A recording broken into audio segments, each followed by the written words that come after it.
vizinha achou isso daqui R$6. Deve o ser mais horrível. barato. E deve ser aquele que o povo fez como é o nome?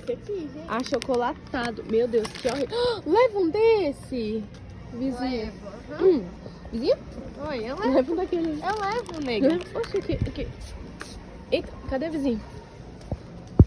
Já acabamos nossas compras. E o mercado já tá fechando, gente. O mercado já está fechando. Olha o tanto de coisa que a gente tá levando, gente. Bem pouquinho, né? Porque a gente pouquinho. também não tá ficando tanto. A gente ainda vai passar em outro mercado. Porque aqui comprar não outras tinha as coisas. coisas. Aqui não tinha as coisas que a gente quer, né? É, porque lá tem muito mais coisa, que lá é muito grandão. Ah. Ludmilla, já estamos aqui, gente, escolhendo o Outro nosso frango. frango. Mas esse aqui não tá muito amarelo, não? Não, Ana, não é por cor, não, é o gosto. Você já experimentou? Ana, batatinha frita. Bora pegar a maior que tem aqui. Aqui é a maior, Ana. Não, essa daqui não? Não, bora pegar uma maior ainda. Eu acho que tá pra cá.